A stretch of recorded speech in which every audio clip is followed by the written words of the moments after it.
다 같이 보실 하나님의 말씀은요, 사무엘하 14장 1절에서 3절까지 말씀입니다. 사무엘하 14장 1절에서 3절, 다 자신 줄 알고 우리 한 목소리로 합독하도록 하시겠습니다.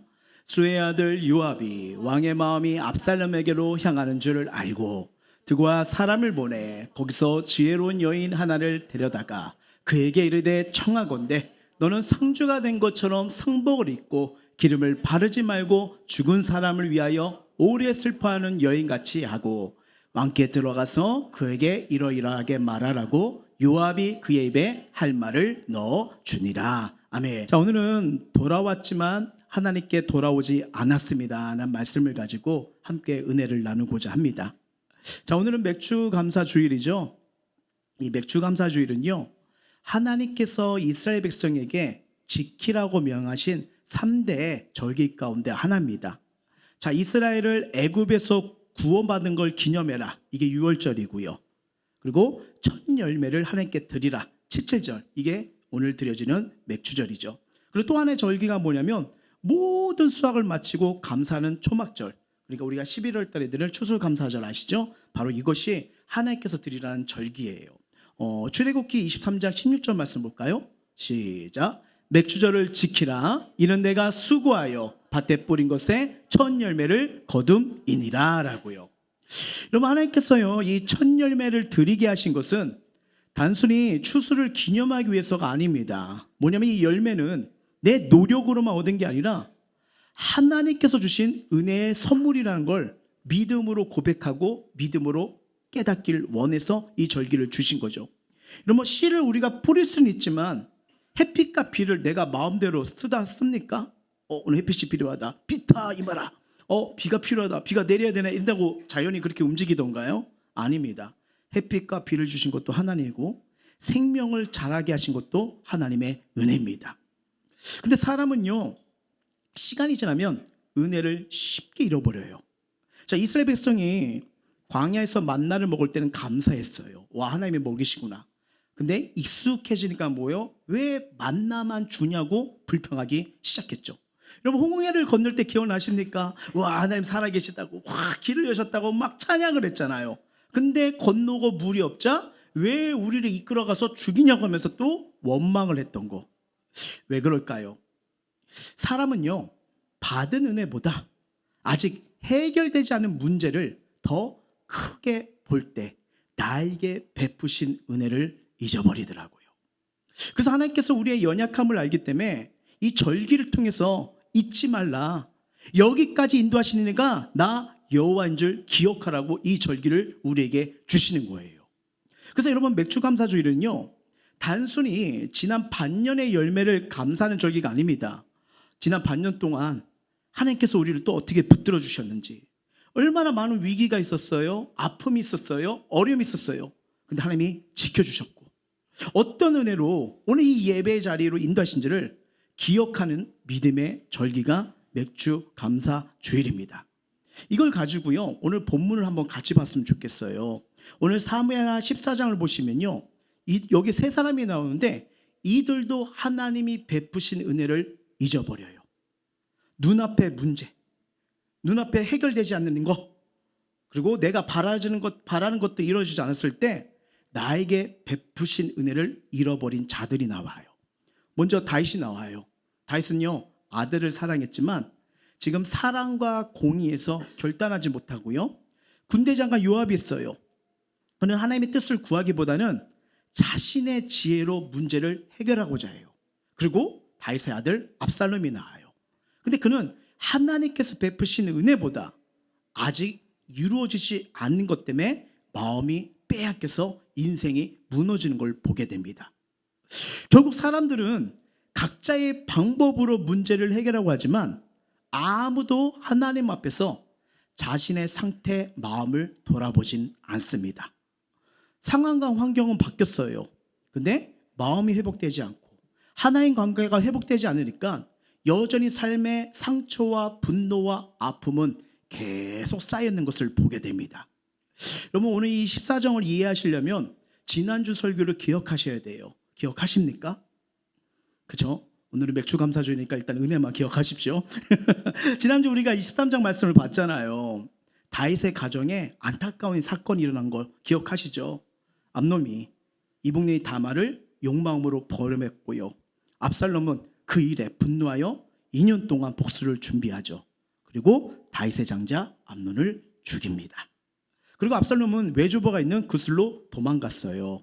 시간이 얼마만큼 흘렸냐면 3년이 흘렀습니다. 근데 여러분, 시간이 흐른다고 모든 것이 해결되는 건 아닙니다. 상처는 여전히 남아있고요. 갈등도 여전히 있어요. 그리고 해결되지 않은 문제도 여전히 있습니다. 자, 다윗은요, 한 나라의 왕이에요. 근데 압살롬 앞에서는 뭐죠? 아버지예요. 아들을 향한 그리움이 날로 날로 커져갑니다. 그래서 성경은 이렇게 기록합니다. 사무엘하 13장 39절입니다. 다윗의 마음이 압살롬을 향하여 간절하니 암논은 이미 죽었으므로 왕이 위로를 받았음이더라 라고요. 아버지는 아들을 보고 싶어요. 근데 쉽게 용서할 수가 없어요. 왜냐하면 압살롬은 왕자가 아니라 사람을 죽였기 때문에 살인자예요.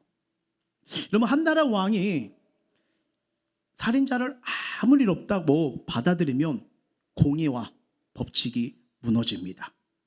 근데 또 공의만 앞세우면 뭐가 무너지는지 아십니까? 공의가 필요한데 공의만 앞세우면 사랑 또한 무너집니다. 그래서 지금 다윗은요, 이 사랑과 공의 앞에서 깊은 갈등에 빠져요. 이때 한 인물이 등장해요. 그게 요압입니다. 요압은 다윗의 마음을 읽었어요. 그리고 드고아에 사는 지혜로운 여인을 찾아갑니다. 여인에게 상복을 입히고요, 슬픔에 잠긴 과부처럼 꾸민 뒤 그에게 다윗 왕에 가서 이렇게 말을 하라고 말을 심어줘요. 그게 1절부터 11절까지 내용인데 요약하면 이거예요. 왕 앞에 나갑니다. 왕이시여, 저는 남편을 잃었어요. 제게는 두 아들이 있는데 들에서 서로 싸우다가 한 아들이 다른 아들을 죽입니다. 이제 온 친척이 몰려와서 남은 아들마저 죽이라고 합니다. 그렇게 되면 저는 두 아들을 모두 잃게 되고 우리 집안은 완전히 대가 끊기게 됩니다. 근데 이 이야기에는요, 쉽게 해결할 수 없는 딜레마가 있습니다. 자, 한편에는 죄를 심판해야 하는 공의가 있고요, 다른 한편에는요, 마지막 남은 아들마저 잃게 되는 가부를 향한 긍휼이 있는 거예요. 공의를 세우려고 하니 사랑이 울고 사랑을 베풀려니 지금 공의가 흔들리는 상황이에요. 그래서 여인은 왕에게 나왔어요. 왜 왕에게 나왔냐면요, 왕에게는 공의를 세우면서도 특별히 긍휼을 베풀 수 있는 사면권이 있기 때문이죠. 결국 여인의 간청은 이거예요. 하나 남은 아들을 어떻게 해요? 불쌍히 여겨주고 살려주세요. 율법대로 죽이지 말고 좀 살려주세요. 이 얘기를 하는 거예요. 근데 여러분, 이 14장의 내용이 지금 이런 상황인데 우리 이걸 한 가지를 기억해야 됩니다. 자, 이 여인의 이야기, 실제 사건 이야기예요? 만든 이야기예요? 만든 이야기입니다. 왜요? 요압이 다윗의 마음을 움직이기 위해서 만든, 설득을 하기 위해서 만든 이야기예요. 그러니까 요압은요, 사람을 설득하기에 자기 지혜로 말과 이야기를 꾸며낸 겁니다. 근데 여러분, 이 14장을 묵상하시면요, 하나님께서 이 사건을 통해서 우리에게 질문을 던지는 게 있어요. 과연 이 사람의 지혜가 사람의 마음까지도 변화시킬 수 있는가요? 바로 이것이 사무엘 14장이 우리에게 던지는 핵심 질문입니다. 자, 다윗 왕이요, 이 여인의 사정, 이 이야기를 들어요. 그리고 마음이 움직입니다. 움직이면서 이렇게 약속을 해요. 자, 11절입니다. 여인이 이르되 정하건대 왕은 왕의 하나님 여호와를 기억하사 원수 갚는 자가 더 죽이지 못하게 하옵소서. 내 아들을 죽일까 두렵나이다 하니 왕이 이르되 여호와께서 살아계심을 두고 맹세하노니 내 아들의 머리카락 하나도 땅에 떨어지지 아니하니라 하니라 라고요. 무슨 말이에요? 왕은 사명권을 베풀기로 했어요. 국률로 사명권을 내린다. 좀 어떻게 보면 됐구나, 끝난 이야기처럼 합니다. 그러면서 이 드고아연이요, 본격적으로 하고 싶은 얘기를 하게 돼요. 12절하고 13절입니다. 여인이 이르되 정하건대 당신의 여종을 용납하여 한 말씀을 내 주와 함께 엽주께 없어서 하니 그가 이르되 말하라 하니라. 여인이 이르되 그러면 어찌하여 왕께서 하나님의 백성에 대하여 이 같은 생각을 하셨나이까? 이 말씀을 하심으로 왕께서 죄 있는 사람같이 되심은 그 내쫓긴 자를 왕께서 집으로 돌아오게 하지 아니하심이니이다 라고요. 이 말의 핵심이 뭐예요?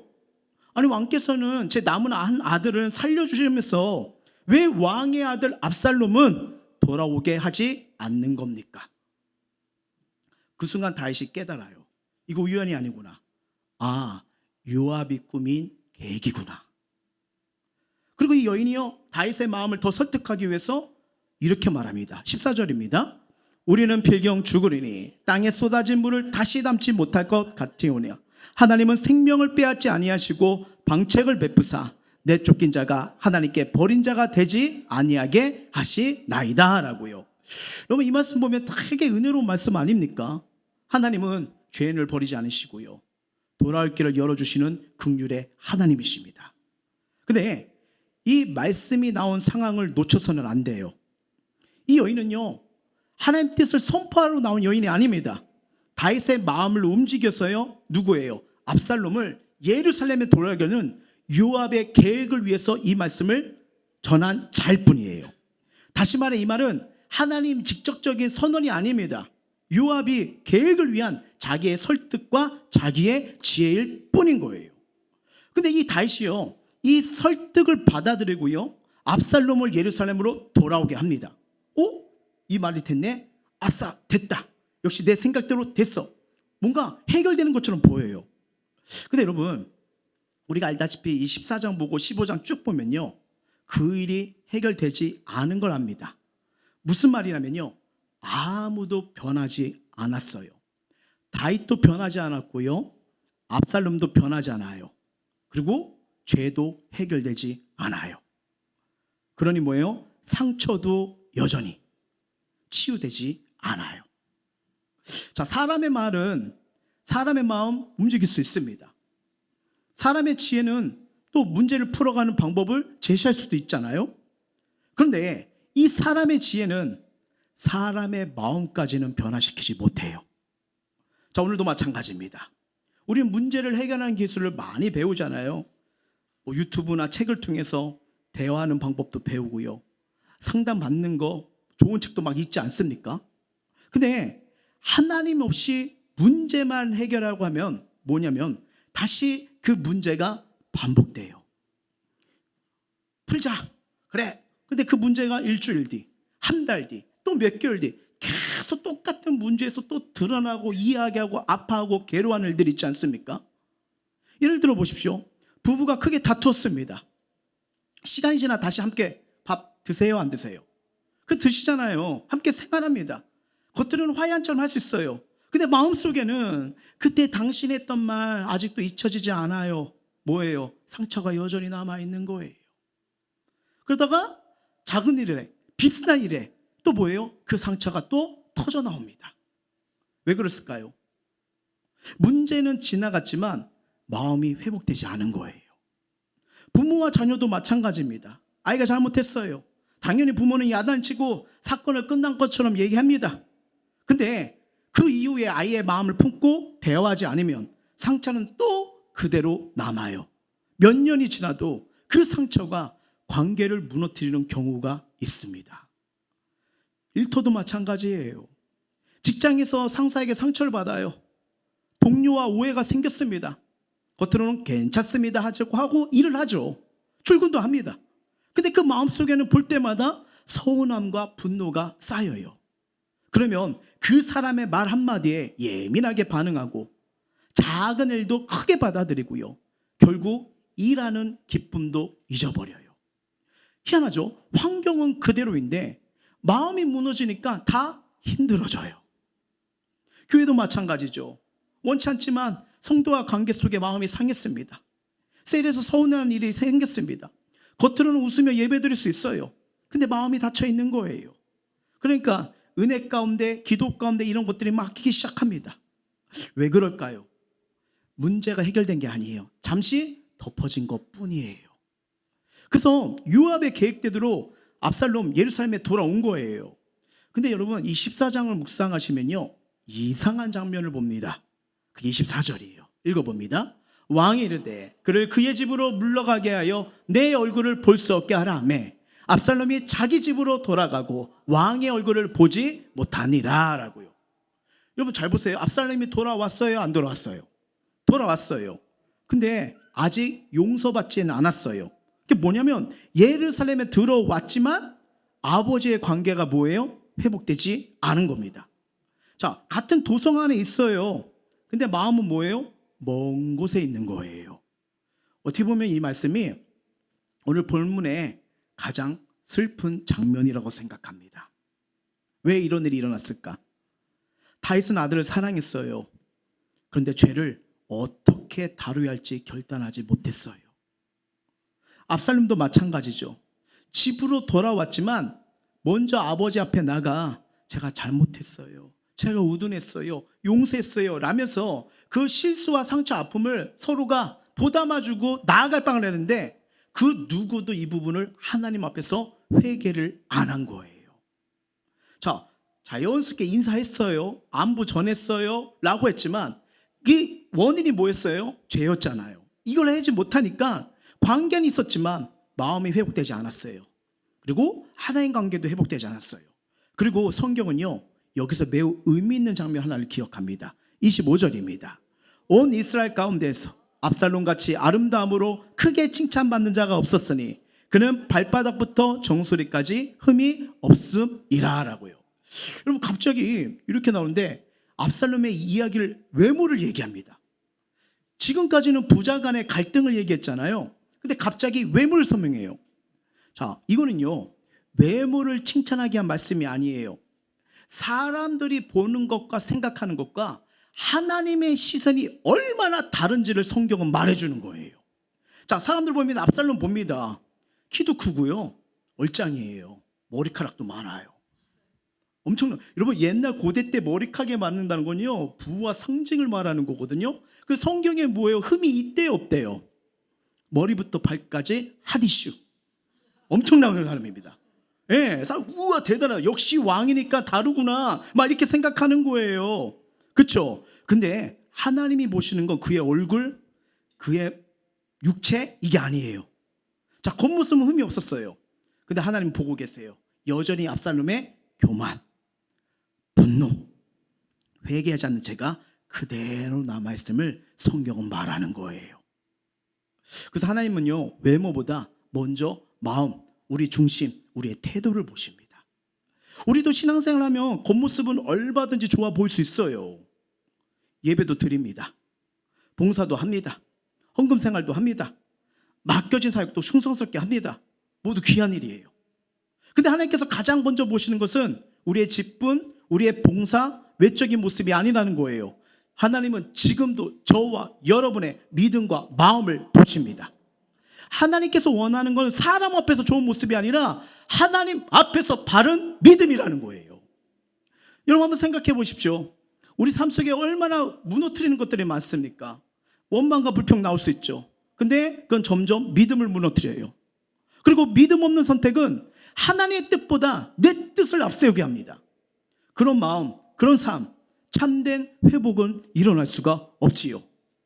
근데 하나님은요 자신의 마음을 낮추고 회개하며 말씀에 순종할 때, 잃어버렸던 감사가 회복될 때 믿음 살아나게 하십니다. 관계 회복되게 하십니다. 하나님의 치유와 은혜가 완전한 은혜와 치유가 됨을 믿으시길 바랍니다. 근데 지금 보면요 성경은 순수히 다 인간적인 방법이에요. 압살롬이 왕고로 왔어요. 중요한 건 뭐냐면 왜 그 인생이 무너지냐면 예루살렘의 왕국에 왔지만 내 인생의 인도자, 내 인생을 책임질 수 있는 하나님 앞에는 돌아오지 않은 거예요. 이것이 그 인생의 가장 큰 문제였습니다. 성경은 그 사실을 더 안타깝게 보여줍니다. 28절 읽어봅니다. 압살롬이 2년 동안을 예루살렘에 있을 때 왕의 얼굴을 보지 못하니라. 몇 년이요? 2년입니다. 같은 동성에 살면서도 아버지를 못 봐요. 여러분 돌아온 이유가 아버지를 만나서 왕자를 다시 그 권위를 회복하려고 하는데 만나주지 않아요. 그러니까 얼마나 답답할까요? 여러분 잘 보셔야 됩니다. 여기서 중요한 건 답답함이 찾아올 때, 내일이 풀리지 않았을 때 그 문제를 어떻게 해결하느냐, 이게 되게 중요합니다. 압살롬은요, 그걸 가지고 하나님께 기도하면서 지혜를 구하면 하나님이 지혜 주시는 분입니다. 근데 나가지 않아요. 그리고 이 회개치 않은 자가 얼마나 자기 의와 자기 생각으로 자기 방법을 살아가는데 그가 선택했던 일들 한번 보십시오. 자, 사무엘하 14장 31절입니다. 요압이 일어나 압살롬의 집으로 가서 그에게 이르되 어찌하여 내 종들이 내 밭에 불을 질렀느냐 하니. 무슨 말이에요? 왕께 나가려면 요압을 통해서 나가야 되거든요. 근데 요압이 나를 안 만나줘요. 요압도 이제 부담된 거죠. 자기 지혜로 딛고 왔지만 상황이 안 되니까 요압은 뒤로 살짝 빠진 거예요. 책임지지 않으려고요. 근데 요압이 안 만나주니까 압살롬이 어떻게 해요?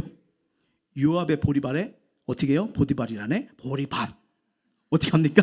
불을 질러버려요. 여러분 이거 얼마나 충격적인 행동이에요. 여러분을 누가 안 만나주는데 여러분 이런 일이 생기면 어떻게 해요? 와우. 이런 사건을 만나서 지금 자기가 원하는 걸 만드는 거예요. 여러분 자기 목적을 위해서 다른 사람에게 손해를 입히고 원하는 결과를 얻기 위해서 극단적 방법까지 선택합니다. 근데 이게 뭐예요? 하나님 뜻보다 자기 뜻, 세상 방법을 취할 때 나타나는 현상이에요.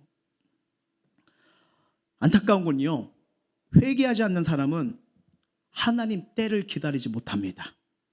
기도보다 자기 방법을 앞세우고 순종보단 조급함을 선택하죠. 하나님의 문을 두드리기보다는 사람을 움직여 문제를 해결하려고 해요. 근데 가만히 이 말씀을 묵상하는데 저와 여러분도 이 압살롬처럼 보리밭에 불을 지를 때가 있지 않습니까? 또 주무시다가 내가 언제 보리밭에 불을 질러? 비유죠. 생각해 보세요. 이 사람과 말이 통하지 않아요. 화를 내고 내 뜻대로 되지 않으면 이 사람 아니다, 관계 그냥 확 끊어버리고 조용히 기다리기보다는 감정으로 막 밀어붙이고 기도하기보다는 내 방법을 선택할 때가 있지 않습니까? 더 나아가 여러분 우리 신앙생활에서도요, 하나님께서 준비하신 은혜보다 내가 원하는 내 방법의 은혜를 고집할 때도 있어요. 오늘 내가 원하는 설교가 나와야 내가 은혜 받겠다. 있을 수 있습니다. 그리고 내 옆자리에 누가 있느냐, 그와 함께 같이 은혜를 받느냐 할 수 있다. 얼마든지 있을 수 있어요. 내가 원하는 환경이야 은혜를 받을 수 있다. 난 빨간색이 싫은데 왜 이 교회는 의자가 빨간색이야? 얼마든지요, 이 상황 환경 속에 우리가 그걸 선택하면 할 수 있거든요. 근데 여러분 아십니까? 은혜는 내가 선택하는 게 아닙니다. 하나님이 베푸시는 게 은혜입니다. 하나님은 언제나 내가 기대한 방식으로만 일하지 않아요. 때로는 원하지 않는 환경에서 나를 낮추시기도 하시고 기다림 시간을 통해서 믿음을 빚어가시고요, 생각하지 못한 법으로 가장 큰 은혜를 허락해 주시는 분이 우리가 믿는 하나님이십니다. 믿음은 내가 원하는 은혜를 고집하는 게 아니에요. 하나님께서 준비하신 은혜를 겸손히 받아들이는 겁니다. 하나님께서 주시는 은혜는요, 언제나 가장 선하고 가장 필요한 은혜입니다. 이번 우리가 8월달 비전 커플로서 기도하면서 준비하고 있잖아요. 마찬가지예요. 하나님께서는 그 자리를 통해 우리의 심령을 새롭게 하기를 원하시고 가정과 신앙을 변화시키기를 원하시고 비전과 삶 모든 영역을 만지기를 원하시는 분입니다. 내가 기대하는 방식의 은혜만 찾지 마시고요, 하나님 이번에는 제게 어떤 은혜를 준비하셨습니까? 마음으로 기도하시면서 준비해 보시길 바랍니다. 그렇게 하나님께 마음을 열고 사모하는 사람에게 하나님께서는요, 여전히 붙들고 있는 문제, 여전히 아파하고 고통하는 문제 아시기 때문에 그때 필요한 은혜를 주십니다. 상처 치유됩니다. 믿음의 회복 일어납니다. 삶 새로워집니다. 하나님께서 이 넓이 하신 놀라운 은혜, 이 회복의 역사가 우리 심령 가운데, 가정 가운데, 삶 가운데 임하길 주의 이름으로 축원합니다. 근데 압살롬은 끝내요, 그런 마음으로 하나님께 나아가질 않아요. 그는 하나님 때를 기다리지 않고요, 자신의 방법도 내려놓지 않아요. 그러니까 왕을 만났지만 회복이 일어나요, 안 일어나요? 안 일어나요. 보세요. 사람의 말. 사람은 움직였지만 마음은 변화되지 않고요. 관계는 되는 것 같지만 진짜 회복은 일어나지 않았어요. 왜 제가 이 말씀 드리냐? 오늘도 기대되지만 다음 주가 기대돼요. 다음 주는 어딜까요? 사마? 네, 오늘 14장이니까 15장이잖아요. 이 압살롬이 놀라운 가정의 아픔의 고통에 불을 피워줍니다. 반역을 일으킵니다. 왜 이런 비극이 일어났을까? 어렵지 않아요. 장소는 왔지만 그 장소 속에 하나님을 만나지 않았기 때문이에요. 예루살렘에 돌아왔지만 하나님께 돌아오지 않았기 때문이에요. 여러분, 오늘 저와 여러분 예배당에 있습니다. 이 장소가 중요한 게 아니라 이곳에 계신 하나님을 깊이 만나시길 예수의 이름으로 축원합니다. 그 하나님께 돌아가셔야 돼요. 여러분, 환경이 바뀌는 것이 회복이 아닙니다. 하나님 앞에서 마음이 바뀌는 것이 참된 회복입니다.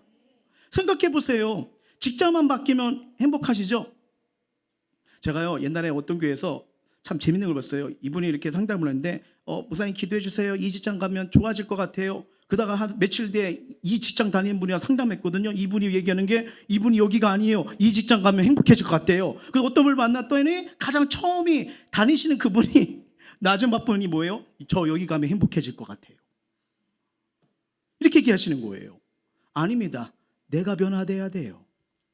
경제가 나아지면 만족할 것 같고, 우리 가정의 문제는 우리 배우자야. 배우자만 변하면 문제가 끝날 것 같아. 아니야, 자녀만 달라지면 평할 것 같아. 물론 환경이 바뀌면 도움이 될 수 있는 부분이 있지요. 근데 여러분, 환경의 변화가 사람을 변화시키지 못합니다. 만약에 여러분 집만 이사 가면 우리 가정 달라질 거 하면 저는 이사 300번 갔을 거예요. 하나님은요, 환경을 변화시키지 않아요. 먼저 뭐냐? 언제나 우리의 마음입니다. 마음이 변해보세요. 보는 게 달라집니다. 마음이 변하면요, 말이 달라져요. 말이 달라지면요, 관계가 달라집니다. 그래서 하나님께서는 문제 해결보다 우리의 마음을 먼저 만지길 원하십니다. 근데 오늘 본문을 보면 이 압살롬은 은혜를 받은 사람의 태도가 아니라 은혜를 당연히 여기는 사람의 태도를 보여줍니다. 여러분 생각해 보세요. 살인자예요. 근데 예루살렘에 돌아온 자체가 큰 은혜 아닙니까? 죽을 수밖에 없던 사람이 다시 살아갈 기회를 얻었잖아요. 쫓겨났던 사람이 다시 돌아와서 왕자로서 일어날 수 있는 기회를 줬잖아요. 근데 압살롬은 그 은혜를 보지 않아요.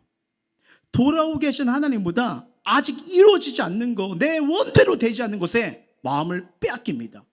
왜 왕이 내 얼굴 보지 않는 거야? 왜 내 뜻대로 해주질 않는 거야? 그의 관심은요, 이미 받은 은혜가 아니라 자신의 뜻, 자신의 만족일 뿐이었어요. 그런데 이 압살롬의 모습을 통해 가만히 묵상해 보면 우리도 이럴 때가 있지 않습니까? 생각해 보세요. 예수님의 십자가로 제사함 받았습니다. 복 중에 가장 큰 복은 구원이잖아요. 천국에 갈 수 있다는 거, 영원 안식처에 있다는 거, 영원한 생명의 주로 살아간다는 거요. 엄청난 큰 은혜 아닙니까? 하나님 자녀가 되었어요. 영원한 생명을 선물로 받았어요. 여러분, 오늘도 예배할 수 있는 믿음도 주셨고요, 가정도 주셨고요, 교회를 주셨고요, 말씀으로 지금까지 우리를 붙들어 주신 줄 믿습니다. 근데 어느 날 우리는 이미 받은 은혜보다 되지 않는 것에 마음을 빼앗길 때가 많아요. 응답되지 않은 기도 하나 때문에 지금까지 베푸신 하나님의 은혜를 잊어버려요. 부족한 것 하나 때문에 감사보다 원망이 앞설 때가 있지 않습니까? 그때 그 모습이 이 본문에 나오는 압살롬, 우리가 될 수가 있다는 거예요. 은혜를 잊는 순간 우리의 시선은 하나님에게서 환경으로, 감사에서 원망으로, 믿음에서 내 방법으로 옮겨지기 시작합니다. 근데 문제는 여기서부터 하나하나 깨지고 무너진다는 거예요. 여러분, 문제가 많아서가 아니에요. 문제는 하나님이 베푸신 은혜를 잊어버리기 때문에 문제가 되기 시작하는 거예요. 그래서 하나님은요, 이 맥추감사절을 통해서 우리를 다시 부르시는 거예요. 여기까지 인도한 나를 기억하라. 받은 은혜를 잊지 말라고요. 감사는 단순히 감사합니다 하는 것이 아닙니다. 하나님께서 베푸신 은혜를 기억하며 다시 나의 마음과 시선을 주님께 돌리는 거예요. 그러면 중요하죠. 우리는 어떻게 이 감사를 잊지 않고 살아갈 수 있을까요? 첫 번째입니다. 같이 읽어봅니다. 은혜를 잊지 않도록 기억하는 삶을 살아야 합니다 라고요. 자, 오늘 본문 압살롬은 예루살렘에 돌아와요. 돌아온 자체가 은혜라고 말씀드렸잖아요. 살인자는 돌아올 수 없잖아요. 근데 이 은혜, 돌아왔다는 은혜를 잊어버렸어요. 이처럼 사람은요, 기억하는 만큼 감사하고 잊어버리는 만큼 불평하게 됩니다.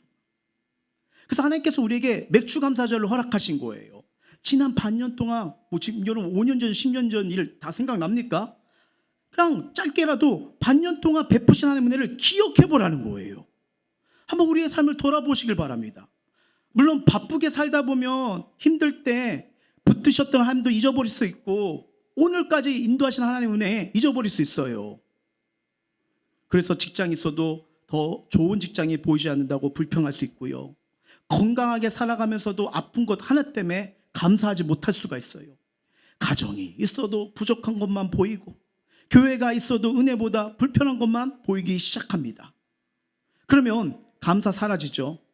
감사 사라지면 뭐가 꼭 오는지 아세요? 원망이 들어옵니다. 원망이 들어오면요, 하나님의 은혜보다 환경을 바라보게 되고요, 결국 하나님의 섭리보다 내 생각과 내 방법을 앞세우기 시작해요. 근데 오늘 본문을 보셨지만 내 방법에는요 답이 없어요. 그 순간은 되는 것 같은데 열매가 없어요. 얼마 있다가 또 무너집니다. 그래서 믿음의 사람은요, 다른 게 아니에요. 의도적으로 은혜를 기억하라는 거예요. 기억이요. 여러분, 기도응답을 기록해 보십시오. 한 분 한 분 보면 다들 은혜들이 있으세요. 받은 은혜가 있고 체험한 은혜가 있어요. 크든 작든 응답들이 있을 거 아닙니까? 감사 제목이요. 누굴 만나도 나 이번 주에 이것 때문에 감사했어, 이것 때문에 좋았어, 완전 분위기 달라요. 여러분, 이 은혜를 기억할수록요 사람은 쉽게 흔들리지 않습니다. 왜냐하면 감사는 환경에서 하는 게 아니라 하나님 은혜를 기억하는 이 믿음, 이 마음에서 나오거든요. 감사하는 거 어렵지 않습니다. 저도 훈련 중인데 말씀 준비하다가 제가 감사할 수 있는 거 그냥 간단히 한번 써봤어요. 저희 고백입니다. 뭐냐면요, 나 같은 죄인을 예수님의 십자가 사랑으로 구원해 주셔 감사합니다. 어려운가요? 되게 쉽죠. 오늘도 오늘 숨 쉬어가지고 이렇게 예배 오는 게 너무 감사하더라고요. 그렇잖아요. 건강 주심에 감사, 사랑하는 가족을 주셔서 감사, 함께 울고 있으며 하나님 나라를 세워갈 행복생교회 성도들을 맡겨주시니 감사. 저 가끔 생각하는데 여러분이 없어요. 혼자 설교해봐요. 재미 진짜 없어요. 해봤거든요. 정말 재미없어요. 한 분 한 분 오니까 너무 힘이 나고, 이분들에게 하나님 사랑 전해야지, 말씀 먹여줘야지, 어떻게 하면 이걸 가를까 고민하는 거예요. 감사한 거예요. 근데 여러분, 이게 거창한가요? 아닙니다. 작은 것부터 감사해 보세요. 거기서 회복이 일어나요. 치유가 일어나요. 은혜가 일어나요. 여러분, 하나님께 감사하는 사람은요 삶의 닫힌 문을 여는 은혜가 임합니다. 막힌 길이 열려집니다. 회복의 역사를 부어주십니다. 사람이 상상할 수 없는 은혜와 축복으로 인도해 주실 줄 믿습니다. 둘째 한번 읽어봅니다. 감사는 하나님의 때를 신뢰하며 기다리는 믿음입니다. 압살롬의 가장 큰 문제는 기다리지 못했어요. 예루살렘에 돌아온 은혜는 받았지만 하나님의 때를 신뢰하지 못한 거예요. 조금만 더 기다렸다면 얼마든지 하나님께 기도할 수 있었고 자신의 마음, 삶을 돌아볼 수도 있었잖아요. 그러면 회개하면서 나중에 아버지 앞에 나가, 아버지 잘못했어요. 제가 우둔했나 봐요. 아마 우리 자녀가 있으신 분들은 알 거예요. 아무리 속썩이고 괴롭히고 이렇게 화도 나고 어쩔 땐 전봇대에 묻고 싶은 심정도 있지만 그래도 자녀가 잘못했어요, 다시는 안 걸게 이러면 계속 전봇대에 묶어 놓으십니까? 아니죠. 괜찮아, 그럴 수 있지. 속은 상하지만 그래도 우리 다시 잘해보자 용기와 기회 주는 게 부모 마음 아니겠습니까? 맞죠? 네, 대답이 없으시고 모르니까. 네, 물론 기다림이 필요할 수도 있겠지만 근데 거의 대부분 부모님들은 거의 그래요. 그 작은 말 한마디에 잘못했다는 말에 다시 한번 부모님들 또 품고 안고 그러면서 자녀를 키우는 거 아니겠습니까? 그렇죠? 그렇게 되는 건데, 근데 압살롬은 그것도 하지 않아요. 이때는 여러분 하나님 뜻을 기다리는 시간이었거든요. 근데 기다리지 못해 자신의 뜻을 위해서 뭐예요? 요압의 보리밭에 불을 질러 버리잖아요. 조급함은 하나님의 방법보다 내 방법을 선택하게 만들어요. 결국 하나님 때보다 뭐냐면 내 때가 중요한 겁니다. 압살롬 결국 자기 방법대로 왕 앞에 갔지만 회복이 아니라 뭐가 돼요? 반역의 준비점이 시발점이 됩니다. 사랑하는 성도 여러분, 우리도 얼마나 자주 이런 모습이 있지 않습니까? 기도는 하지만 마음은 이미 조급해요. 하나님께 맡겼다고 말하면서도 응답이 늦어지면 불안해합니다. 사업이 어려우면 전능하신 하나님을 믿는다 말하지만 기도보다 계산이 앞서고, 자녀의 문제가 길어지면 믿음보다 염려가 앞서기 시작해요. 앞날이 보이지 않으면 하나님 약속보다 현실을 먼저 바라보기 때문에 계속 두려워하고 불안해합니다. 근데 우리의 이 연약함 가운데 주님이 말씀하시는 거 한번 들어보시길 바랍니다. 마태복음 10장 29절 30절이에요. 참새 2마리가 한 앗사리온에 팔리지 않느냐? 그러나 너희 아버지께서 허락하지 아니하시면 그 하나도 땅에 떨어지지 아니하리라. 너희에게는 머리털까지 다 세신 바 되었나니라고요. 이 말씀 우연은 없다는 말씀입니다. 참새 한 마리의 떨어짐도 하나님의 허락 안에 있다면 하나님의 자녀인 우리의 삶은 얼마나 더 세밀하고 붙들고 계시겠느냐, 말씀하시는 거예요. 지금 응답이 늦어 보여도요, 기다림의 시간이 길어진 것도 하나님께서 우리를 버리셨기 때문이 아니라 가장 선한 때를 준비하고 계심을 믿으시길 바랍니다. 우리 하나님 보이지 않아도 날 위해, 우리 가정을 위해 일하고 계십니다. 생각해 보세요. 농부가 오늘 씨를 뿌렸어요. 뿌리자마자 뭐야 싹도 안 내 하면서 바로 엎어버립니까? 아니잖아요. 보이지 않아도 기다리잖아요. 왜냐하면 생명은 자기 손이 아니라 하나님 손에 있다는 걸 믿기 때문에. 믿음도 마찬가지입니다. 감사는 하나님 때를 신뢰하는 사람만이 드릴 수 있어요. 그래서 바울은 골로새서 2장 6, 7절에 이렇게 말씀합니다. 읽어봅니다. 그러므로 너희가 그리스도 예수를 주를 받았으니 그 안에서 행하되 그 안에 뿌리를 박으며 세움을 입어 교훈을 받은 대로 믿음에 굳게 서서 감사함을 넘치게 하라라고요. 왜 하나님께서 감사해 이게 아니라 넘치게 하라고 말씀하셨을까요? 감사는 모든 일이 잘 될 때 드리는 감정이 아니라 하나님께서 지금도 살아계시며 내 삶을 다스리고 계심을 믿는 믿음의 표현이 감사이기 때문이에요. 대표적인 사람이 다니엘이잖아요. 다니엘은 기도하면 사자굴에 잡혀갈 걸도 알았어요. 근데 성경이 뭐예요? 전에 하던 대로 하나님께 감사하며 기도했습니다. 환경이 좋아서가 아니에요.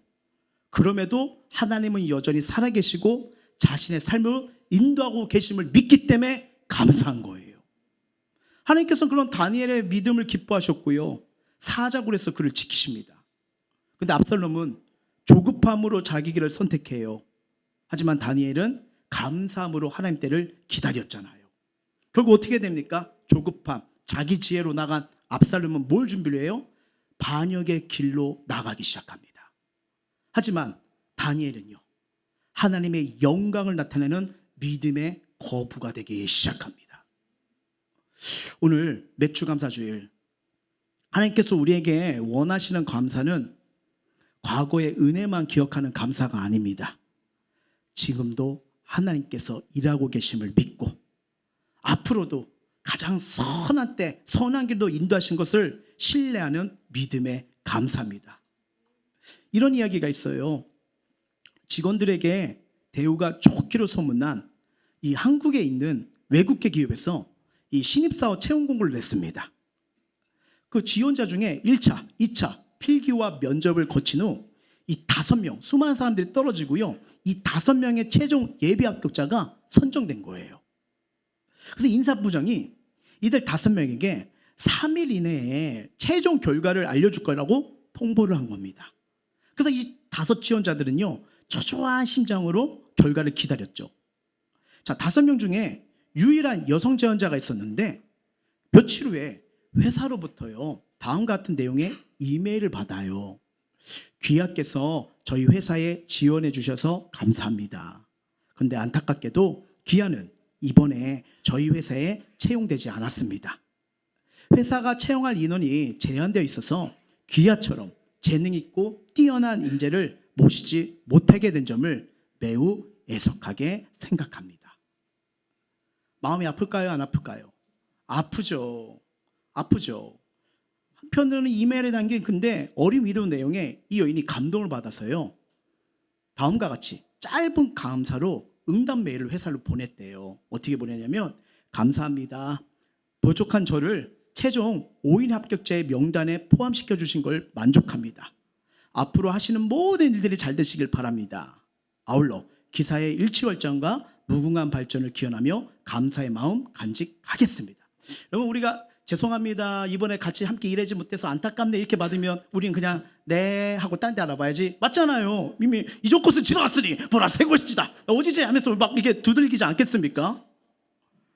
근데 3일째 되는 날 뜻밖에도요, 회사에서 최종 합격을 했다는 통보를 받아요.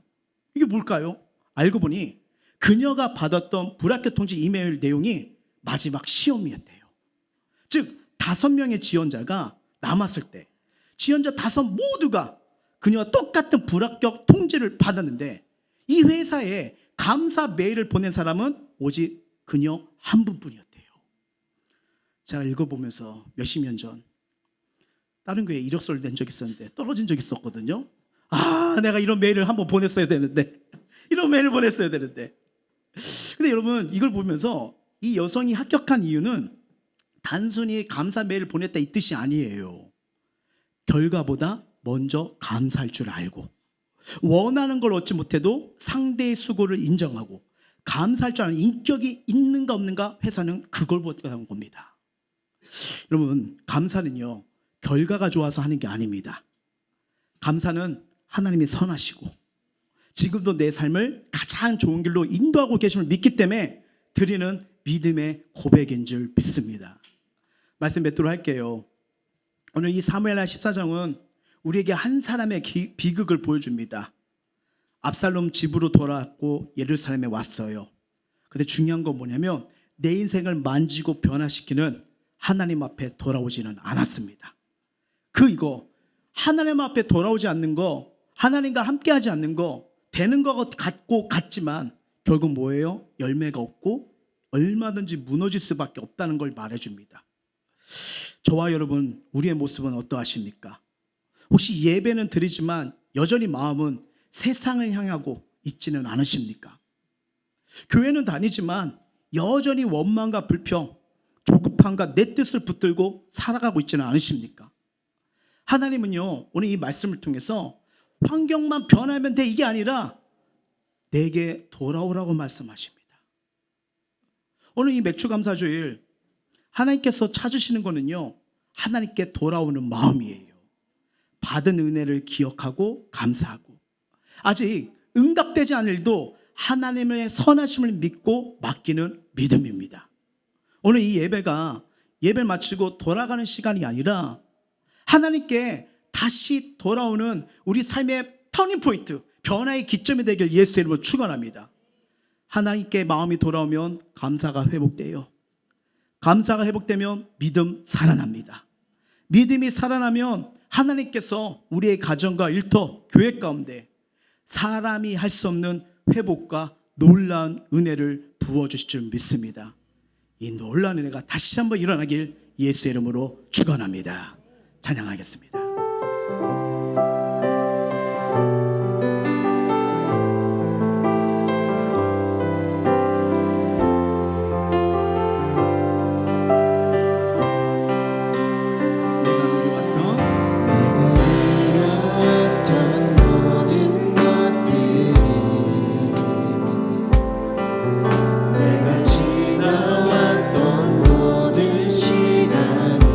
내가 걸어왔던 모든 순간이, 내가 걸어왔던 모든 순간, 당연한 것이 아니라 은혜였어. 당연한 건 아니라 은혜. 자, 아침 해가 뜨고 저녁에 노을, 아침 해가 뜨고 저녁에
찬양할 수 있는 것도 은혜입니다. 오늘 찬양하고 예배하는 복음을 전할 수 있는 축복이, 복음을 전할 수 있는 이 은혜라는 걸 느끼게 되면 우리의 생각, 우리의 마음, 우리 삶이 변화됩니다. 한 건 아니라 은혜 자, 모든 것이 은혜.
것이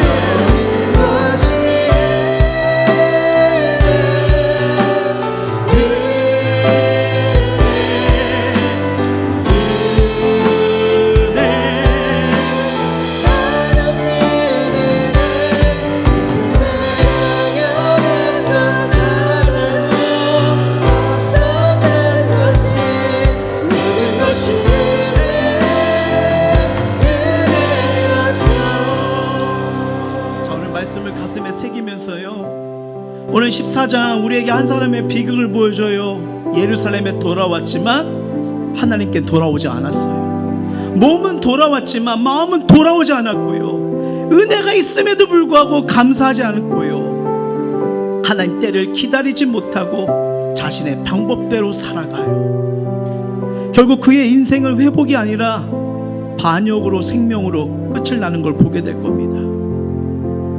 사랑하는 성도 여러분, 오늘 하나님께서 우리에게 원하신 것이 이거예요. 예배당에 오는 것보다 하나님께 마음이 돌아오는 것입니다.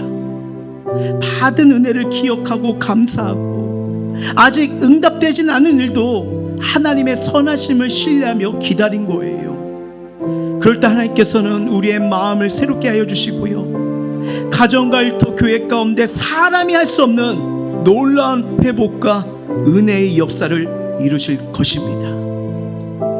우리 이렇게 기도하길 원해요. 사랑의 하나님 아버지, 오늘 말씀 앞에서 우리의 마음을 돌아봅니다.